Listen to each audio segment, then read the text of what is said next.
I trained the new girl for 6 months. Then my manager fired me on my birthday. We can pay her half your salary. He laughed. I smiled and said, good luck, the following Monday. We can pay her half your salary. David laughed, leaning back in his chair. It's just business. Sophia, nothing personal. I stared at him across his desk. The birthday card my colleagues had signed for me just hours earlier was still tucked in my purse. The shock must have been evident on my face because he quickly continued. Look, Emily's been here 6 months now. You've trained her well. The pharmaceutical database system is running smoothly. And frankly, we don't need 2 people doing one job. Emily knows the basics. I said slowly, trying to keep my voice steady. But she doesn't understand the integration points, the system architecture. David waved his hand dismissively. All documented in your process manuals. Right. That's what I pay you for. Besides, young talent brings fresh perspectives. The industry is evolving. My name is Sophia Lynn, 41 years old. Until 5 minutes ago, I was the Senior Database Integration Specialist at HealthSync Pharmaceuticals. For 3 years, I designed and maintained the complex system that tracked drug trials across multiple platforms, connecting research data with regulatory submission requirements for pharmaceutical companies across the country. When David hired Emily 6 months ago, I'd welcomed the help. The system had grown increasingly complex, and having someone manage the day-to-day operations would free me up to implement improvements. I'd been planning for months. I'd spent countless hours training her, carefully walking her through the standard procedures. Though there hadn't been time to cover the underlying architecture, the invisible connective tissue that made everything work seamlessly. I need your key card and passwords before you leave today, David continued, sliding a severance agreement across the desk. 2 weeks' pay, standard confidentiality clauses. I scanned the document, the words blurring slightly. Today is my birthday, I said, the statement sounding hollow even to me. David had the decency to look uncomfortable for a moment. Sorry about the timing. HR picked the date. I signed the agreement mechanically, then stood up. Emily will need the emergency protocols for when systems don't synchronize properly. They're not in the documentation. I'm sure she'll figure it out, David replied, already checking his phone. She's quite resourceful. As I packed my desk, Emily approached, her expression a mixture of sympathy and awkwardness. I'm really sorry, she whispered. I had no idea this was happening. I nodded, not trusting myself to speak. As I handed her my system notebook, a notification popped up on my computer screen. Database sync error on client trial DRX 1429. Manual resolution required. I started to explain the error, but David appeared, ushering me toward the exit. Emily's got this, he said firmly. It's time for you to go. I smiled tightly. Good luck, I said, meaning it more sincerely than either of them could possibly understand. My path to HealthSync began after 15 years in database architecture. I built systems for insurance companies, retail chains, and finally, the pharmaceutical industry, where data integrity could literally be a matter of life and death.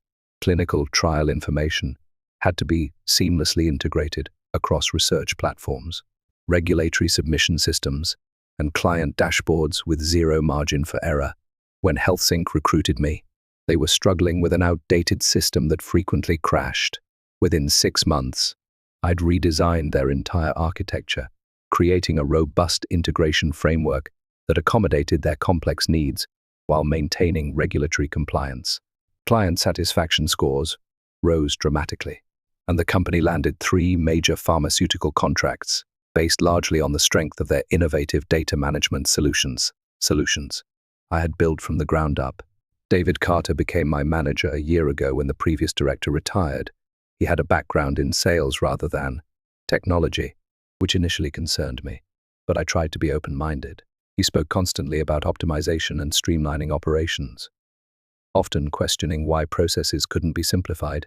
These verification steps seem excessive, he'd comment during review meetings. Couldn't we eliminate some of these redundancies? I'd patiently explain that what looked like redundancy was actually essential error-catching architecture.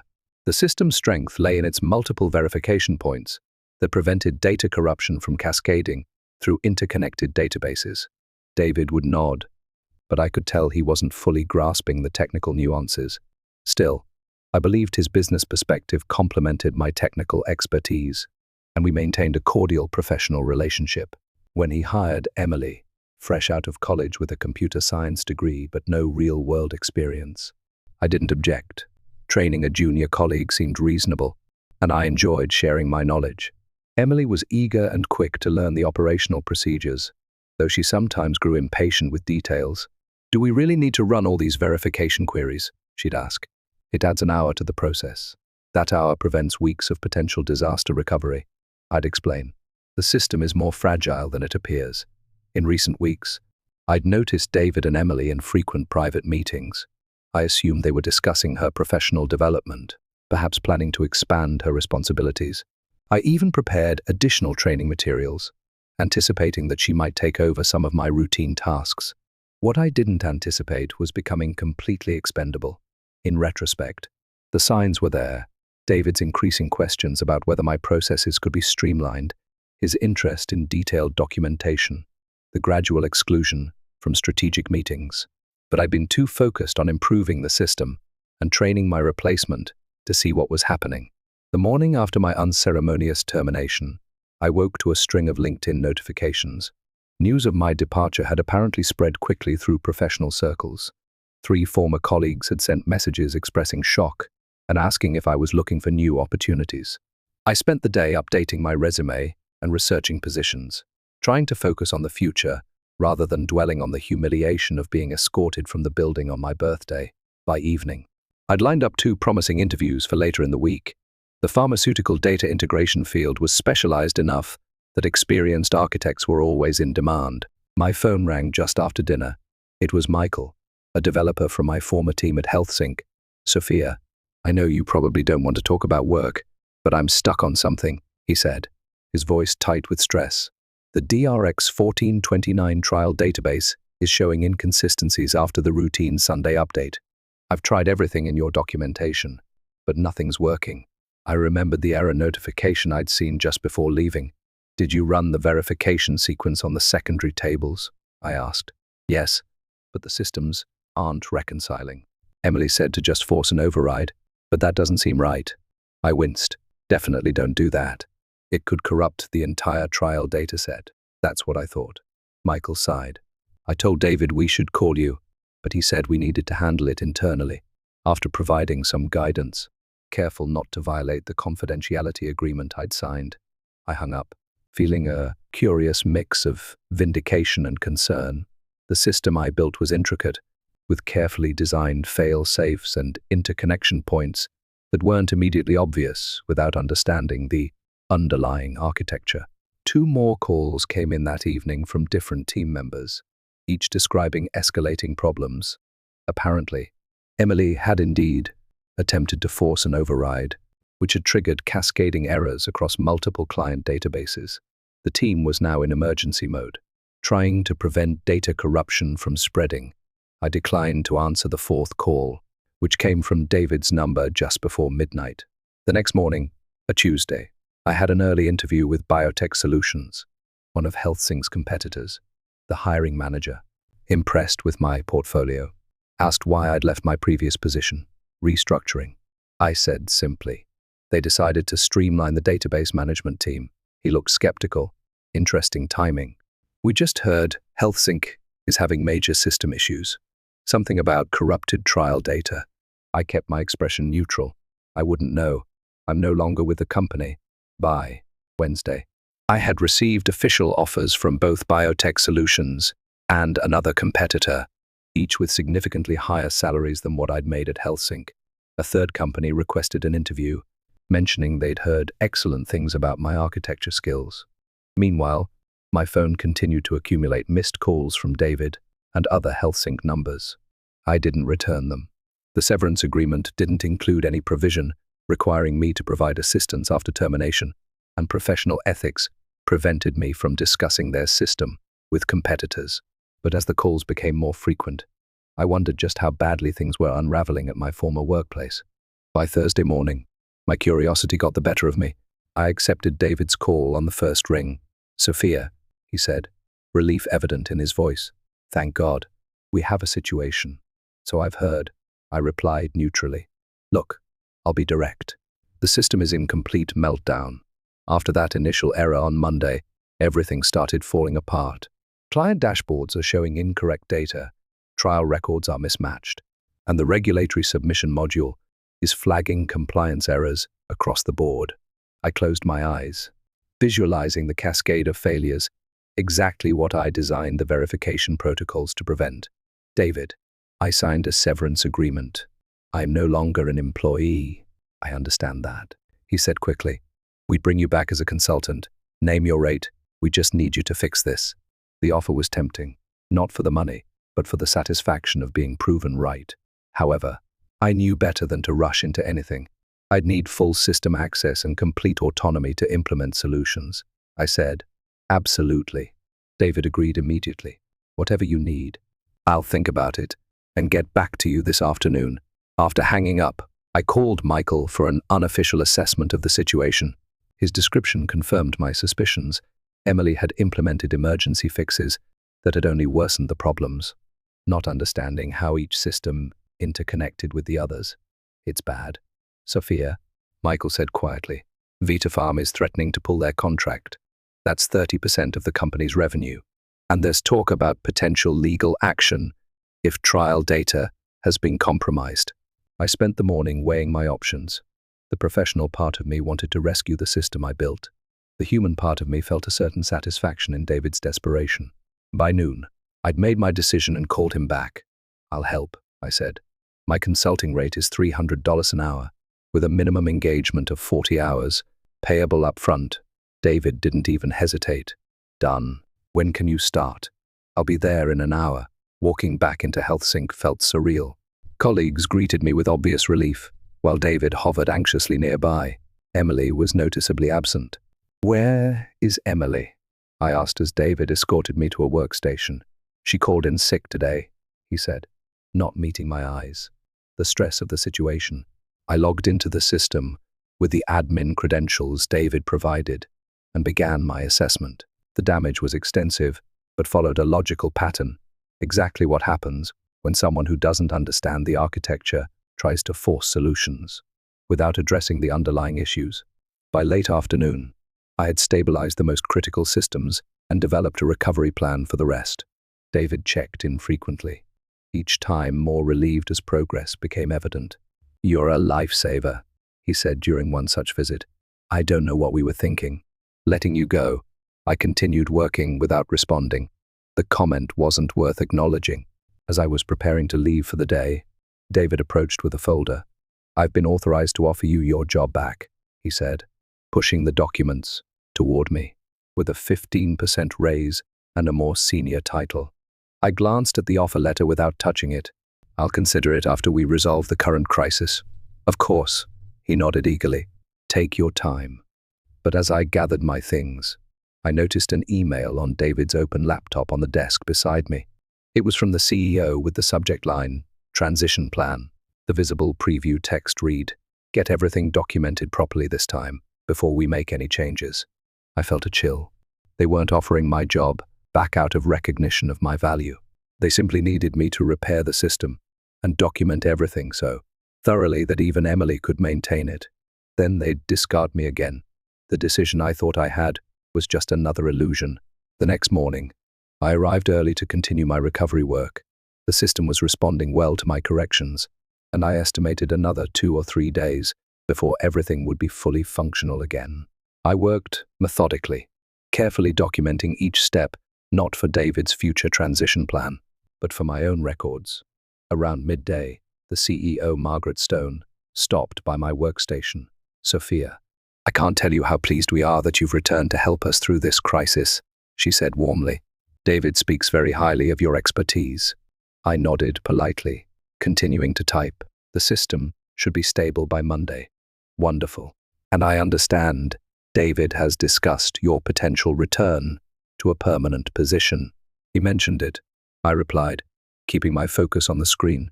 Margaret's smile tightened slightly at my lukewarm response. Well, we'd be delighted to have you back on the team. Perhaps once this situation is resolved, we could discuss the specifics over lunch. Perhaps, I agreed non-committally. After she left, I took a short break, stepping outside for fresh air. As I scrolled through my phone, a message appeared from an unfamiliar number. Sophia, it's Emily. Can we talk? It's important. Curious. I agreed to meet her at a coffee shop across the street during my lunch break. When I arrived, Emily was already there, looking pale and nervous. Thank you for coming, she said as I sat down. I've been trying to decide whether to tell you this. Tell me what? Emily glanced around before leaning forward. The system failure wasn't an accident, at least not entirely. I felt my body go still. Explain. David asked me to implement some optimizations to the system last week, changes that would streamline the verification processes. He said you had approved the concept but were too busy to implement it yourself. I never approved any such changes, I said, my voice tight. I realized that later, Emily admitted. When things started going wrong on Monday, I told David we needed to call you immediately. He refused, saying it would validate your overcomplicated approach and that we could fix it ourselves. She pulled out her phone and showed me a text exchange with David from Monday morning. His messages clearly instructed her to attempt fixes without contacting me, even as she expressed increasing concern about the escalating problems. By the time he finally decided to call you, I was having panic attacks. I couldn't sleep, knowing what we'd done to the system, what I'd done by trusting him. Why are you telling me this now? I asked. Emily's eyes filled with tears, because they're planning to blame me for everything. Yesterday, HR called me in and said they're conducting an investigation into procedural violations that led to the system failure. David told them I made unauthorized changes against his instructions. The pieces fell into place with sickening clarity. David had deliberately undermined the system, architecture I'd built, likely to prove that his streamlined approach was superior. When everything collapsed, he needed me to fix it. But afterward, Emily would take the fall, and he would emerge as the manager who handled the crisis. I have a job offer from Biotech Solutions, Emily continued. I was going to accept it before all this happened. Now David's threatening to give me a negative reference if I leave. He says he'll make sure I can't work in pharmaceutical data anywhere. I felt a surge of anger, not just for myself now, but for Emily too. She was younger and less experienced. But she didn't deserve to be manipulated and scapegoated. Forward me those texts, I said, my mind racing, and any other communications you have about the system changes. As Emily compiled the evidence, I realized I had a decision to make. I could walk away with my consulting fee and one of my new job offers, leaving HealthSync to its toxic culture, or I could take action that might help Emily and perhaps other employees while exposing David's sabotage. The choice was obvious. Back at HealthSync, I continued the recovery work with renewed purpose. While my hands fixed the technical issues, my mind developed a different kind of solution. What I needed was irrefutable evidence of David's deliberate actions, evidence that couldn't be dismissed as a misunderstanding or technical confusion. I recalled something Michael had mentioned. All system changes were automatically logged on a secure server for regulatory compliance purposes. Those logs would show exactly who had authorized the optimizations and when they were implemented. During a moment when the office was mostly empty, I accessed the compliance server and found what I was looking for. The logs clearly showed David had used his administrative override to approve significant changes to the verification protocols, changes that directly contradicted the system architecture documentation. Most damning of all, he had backdated the approval to make it appear these changes had been pending for weeks, implying my tacit acceptance. I downloaded the logs to a secure drive and then sent myself an encrypted email with the files attached. For good measure, I took screenshots showing the timestamps of the original changes versus the backdated approvals. Now, I needed to understand who else was involved. Had Margaret known about David's plan to sabotage the system, or was she merely complicit in using the crisis as an opportunity to rehire me temporarily? The answer came unexpectedly when David's calendar notification popped up on his laptop during our afternoon status meeting. Discuss SL transition plan with Miss 4:30 p.m. I need a bit more time on the regulatory module, I told David. Probably another hour. You go ahead to your meeting. Once he left, I quickly finished my work on the system, then set up one final safety measure, a hidden diagnostic tool that would alert me to any unauthorized changes to the core architecture. sending notifications directly to my personal email. It wasn't technically part of my consulting agreement, but I justified it as professional due diligence. At 5:15 p.m., I packed up my things and prepared to leave for the weekend. The system was now 80% recovered, with only minor issues remaining that I could resolve remotely. As I passed the conference room, I heard David's voice rising in frustration. "But she's fixing everything. Can't we at least wait until Monday before?" Margaret's response was cool and clear. "The decision is made. Once she submits the final documentation, we thank her for her consulting work and proceed with the transition to the simplified architecture. Because Sophia will have documented every aspect of the recovery process, that's the whole point of bringing her back as a consultant." I'd heard enough. I slipped away before they could exit the conference room, a strange calm settling over me. I now had all the evidence I needed and a weekend to decide exactly how to use it. Sunday evening, I received a text from David, system looking stable. "Just need final documentation tomorrow to close out your consulting engagement. CEO wants to meet at 9:00 a.m. I responded simply, "I'll be there." What David didn't know was that I'd spent the weekend consulting with both a labor attorney and a regulatory compliance expert at the FDA, who had expressed significant concern about the deliberate manipulation of pharmaceutical trial data systems. I had also accepted the position at Biotech Solutions, with a specific condition they had happily accommodated. Monday morning would bring answers to questions. David and Margaret didn't even know to ask, and I would be ready. I arrived at HealthSync at exactly 9:00 a.m. MONDAY, carrying a slim portfolio containing my consulting invoice and several other carefully prepared documents. Margaret's executive assistant showed me into the conference room, where Margaret, David, and two people I didn't recognize, a woman in a severe suit and a nervous-looking man with a legal pad, were already seated. "Sophia, thank you for coming," Margaret began with practiced warmth. "This is Elizabeth from HR and Richard from legal. They're here to formalize the conclusion of your consulting engagement." I smiled pleasantly. "How convenient. I've brought some documentation that requires legal review as well." Before anyone could respond, the conference room door opened again. Michael entered, followed by Emily and two men in dark suits, who definitely weren't HealthSync employees. "What is the meaning of this?" Margaret demanded, half rising from her chair. "I invited a few additional participants," I said calmly. "Michael and Emily have first-hand knowledge relevant to our discussion, and these gentlemen are from the FDA's Office of Regulatory Compliance. They're very interested in the events of the past week." The color drained from David's face. "The FDA, this is an internal company matter."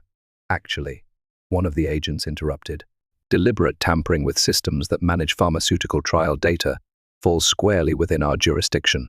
Miss Lin contacted our office with evidence suggesting serious compliance violations."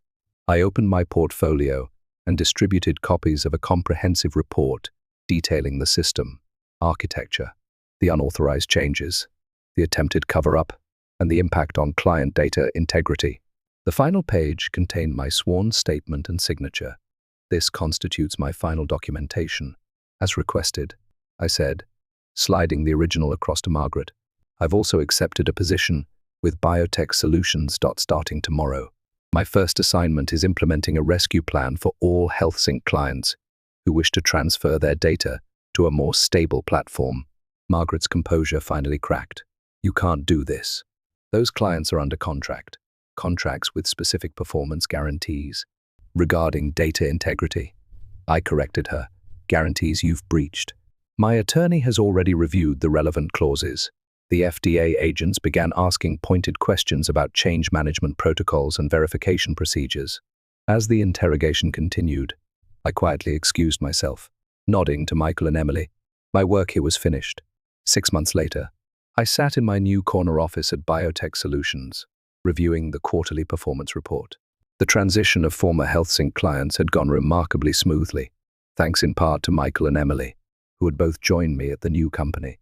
The industry newsletter on my desk contained a small item noting that HealthSync had been acquired by a larger competitor after experiencing significant client attrition and regulatory challenges. David and Margaret had both pursued other opportunities. Following an FDA investigation into data integrity violations, My phone buzzed with a calendar reminder, a video meeting with our newest pharmaceutical client, formerly HealthSync's largest account.